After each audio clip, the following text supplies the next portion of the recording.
اس دھوم دھام جوش و خروش اور بھاگ دوڑ کے نتیجے میں لشکر تیار ہو گیا تو رسول اللہ صلی اللہ علیہ وآلہ وسلم نے حضرت محمد بن مسلمہ کو، اور کہا جاتا ہے کہ صباح بن عرفتہ کو مدینہ کا گورنر بنایا، اور حضرت علی بن ابی طالب کو اپنے اہل و عیال کی دیکھ بھال کے لیے مدینہ ہی میں رہنے کا حکم دیا۔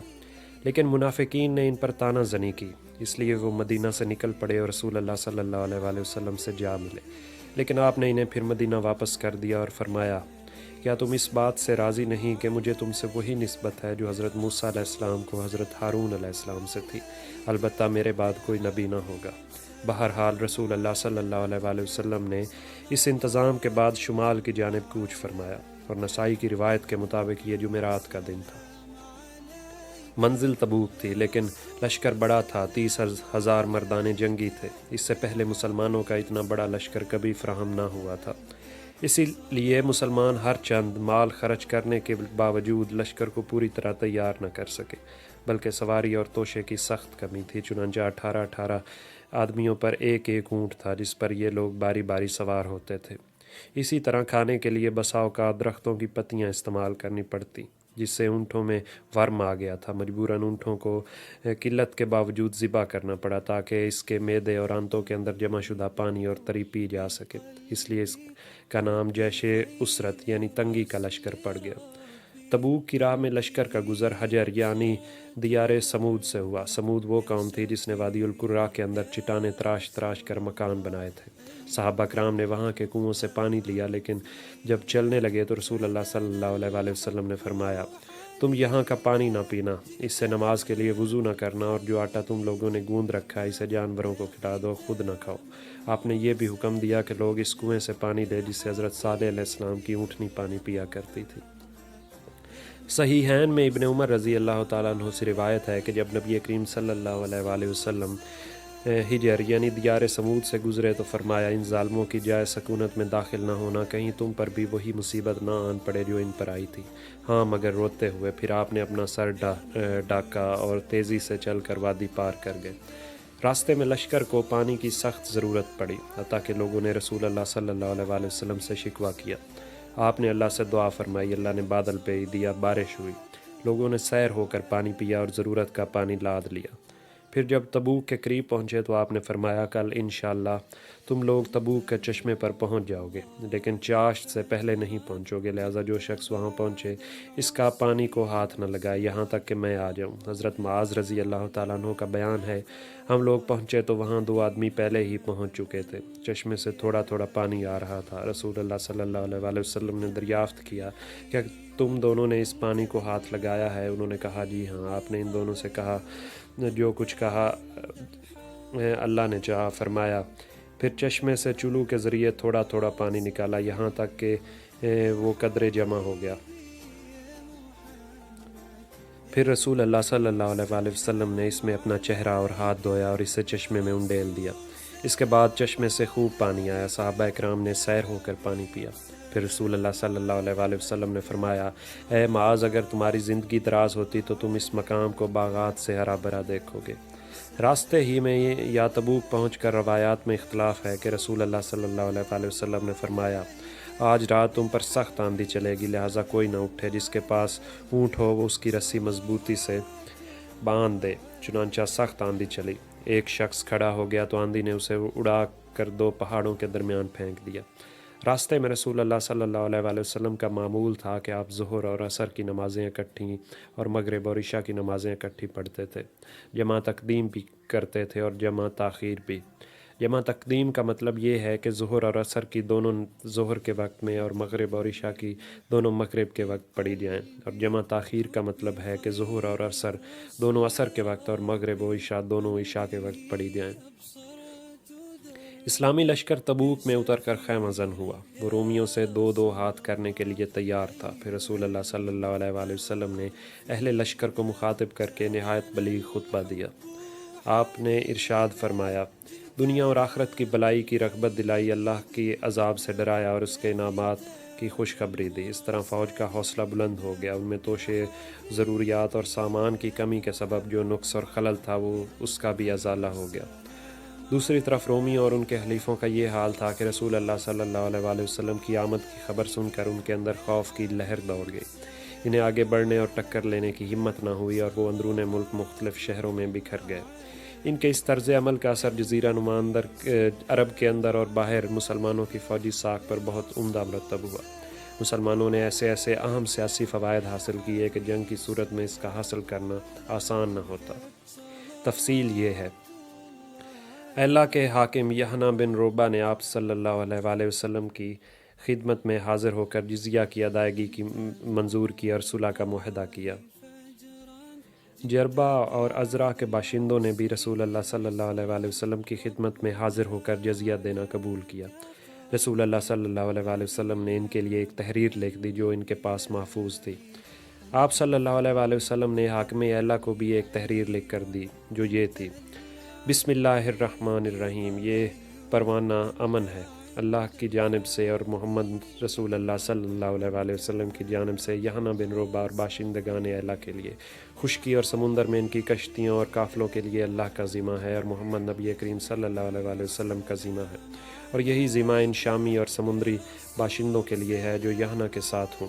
ہاں، اگر ان کا کوئی آدمی اگر کوئی گڑبڑ کرے گا تو اس کا مال اس کی جان کے آگے روک نہ بن سکے گا، اور جو آدمی اس کا مال لے لے گا وہ اس کے لیے حلال ہوگا۔ انہیں کسی چشمے پر اترنے، خشکی یا سمندر کے راستے پر چلنے سے منع نہیں کیا جا سکتا۔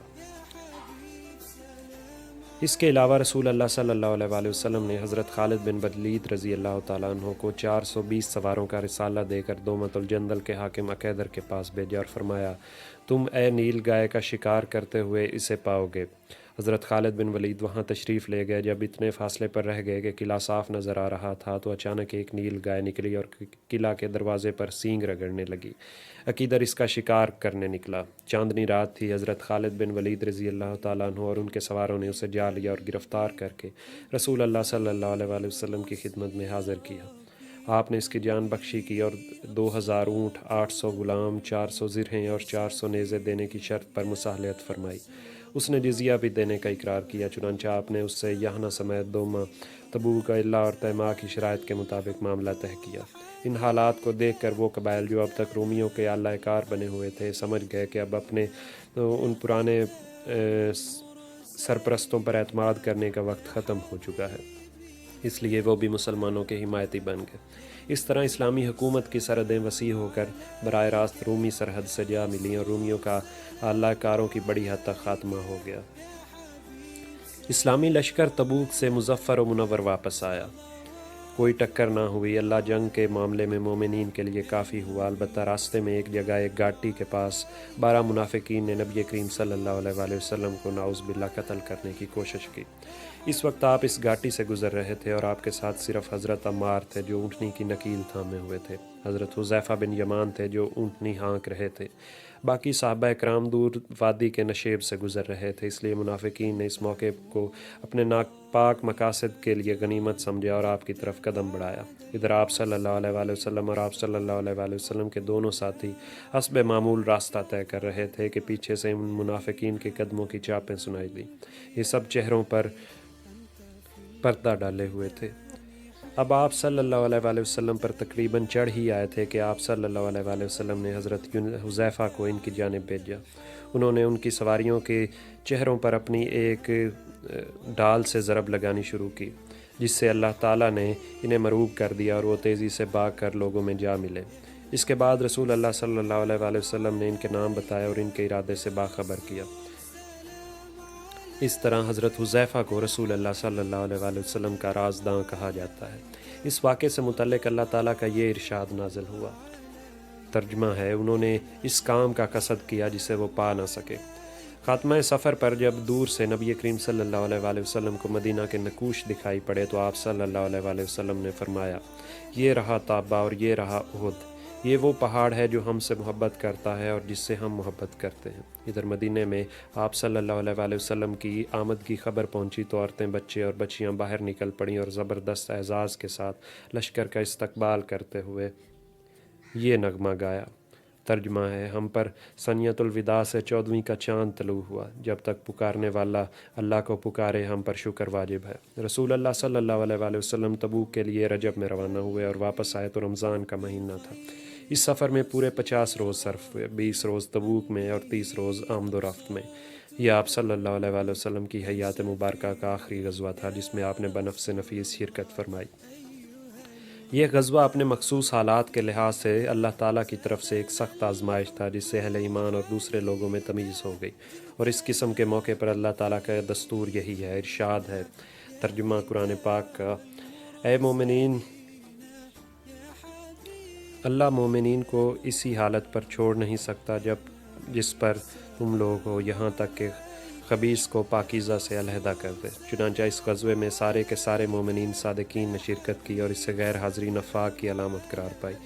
چنانچہ کیفیت یہ تھی کہ اگر کوئی پیچھے رہ گیا اور اس کا ذکر رسول اللہ صلی اللہ علیہ وآلہ وسلم سے کیا جاتا تو آپ فرماتے کہ اسے چھوڑ دو، اگر اس میں خیر ہے تو اللہ اسے جلد ہی تمہارے پاس پہنچا دے گا، اور اگر ایسا نہیں ہے تو پھر اللہ نے تمہیں اس سے راحت دے دی۔ غرض اس غزوے سے یا تو وہ لوگ پیچھے رہے جو معذور تھے، یا وہ جو منافق تھے جنہوں نے اللہ اور اس کے رسول سے ایمان کا جھوٹا دعویٰ کیا اور اب جھوٹا عذر پیش کر کے غزوے میں شرکت نہ کرنے کی اجازت لی اور پیچھے بیٹھ رہے، یا سرے سے اجازت لیے بغیر ہی پیچھے بیٹھ رہے۔ ہاں، 3 آدمی ایسے تھے جو سچے اور پکے مومن تھے اور جو کسی وجہ و جواز کے بغیر پیچھے رہ گئے تھے۔ انہیں اللہ نے آزمائش میں ڈالا اور پھر ان کی توبہ قبول کی۔ اس کی تفصیل یہ ہے کہ واپسی پر رسول اللہ صلی اللہ علیہ وآلہ وسلم مدینہ میں داخل ہوئے تو حسب معمول سب سے پہلے مسجد نبوی میں تشریف لے گئے، وہاں 2 رکعت نماز پڑھی، پھر لوگوں کی خاطر بیٹھ گئے۔ ادھر منافقین نے، جن کی تعداد 80 سے کچھ زائد تھی، آ کر عذر پیش کرنے شروع کیے اور قسمیں کھانے لگے۔ آپ صلی اللہ علیہ وآلہ وسلم نے ان سے ان کا ظاہر قبول کرتے ہوئے بیعت کر لی اور دعائے مغفرت کی اور ان کا باطن اللہ کے حوالے کر دیا۔ باقی رہے تینوں مومنین صادقین یعنی حضرت کعب بن مالک، مرارہ بن ربیع اور ہلال بن امیہ، تو انہوں نے سچائی اختیار کرتے ہوئے اقرار کیا کہ ہم نے کسی مجبوری کے بغیر غزوے میں شرکت نہیں کی۔ اس پر رسول اللہ صلی اللہ علیہ وآلہ وسلم نے صحابہ اکرام کو حکم دیا کہ ان تینوں سے بات چیت نہ کریں، چنانچہ ان کے خلاف سخت بائیکاٹ شروع ہو گیا، لوگ بدل گئے، زمین بھیانک ہو گئی اور کشادگی کے باوجود تنگ ہو گئی۔ خود ان کی اپنی جان پر بنائی سختی یہاں تک بڑھی کہ 40 روز گزرنے کے بعد حکم دیا گیا کہ اپنی عورتوں سے بھی الگ رہیں۔ جب بائیکاٹ پر 50 روز پورے ہو گئے تو اللہ نے ان کی توبہ قبول کرنے کا مژدہ نازل کیا اور ارشاد ہوا، اور اللہ نے ان 3 آدمیوں کو بھی توبہ قبول کی جن کا معاملہ مؤخر کر دیا گیا تھا، یہاں تک کہ جب زمین اپنی کشادگی کے باوجود ان پر تنگ ہو گئی اور ان کی جان بھی ان پر تنگ ہو گئی، انہوں نے یقین کر لیا کہ اللہ سے بھاگ کر کوئی جائے پناہ نہیں مگر اسی کی طرف۔ پھر اللہ ان پر رجوع ہوا تاکہ وہ توبہ کریں، یقیناً اللہ توبہ قبول کرنے والا رحیم ہے۔ اس فیصلے کے نزول پر مسلمان عموماً اور یہ تینوں صحابہ اکرام خصوصاً بے حد خوش ہوئے۔ لوگوں نے دوڑ کر بشارت دی، خوشی سے چہرے کھل اٹھے اور انعامات اور صدقے دیے۔ در حقیقت یہ ان کی زندگی کا سب سے باسعادت دن تھا۔ اسی طرح جو لوگ معذوری کی وجہ سے شریک نہ ہو سکے، ان کے بارے میں اللہ تعالیٰ نے ارشاد فرمایا، ترجمہ ہے، کمزوروں پر، مریضوں پر اور جو لوگ خرچ کرنے کے لیے کچھ نہیں پائیں، ان پر کوئی حرج نہیں جبکہ وہ اللہ اور اس کے رسول کے خیر خواہ ہوں۔ ان کے متعلق نبی کریم صلی اللہ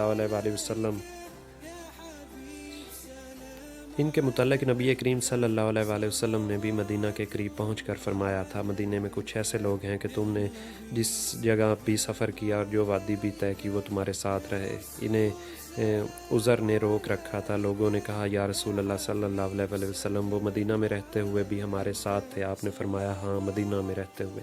یہ غزوہ جزیرۃ العرب پر مسلمانوں کے اثر پھیلانے اور اسے تقویت پہنچانے میں بڑا مؤثر ثابت ہوا۔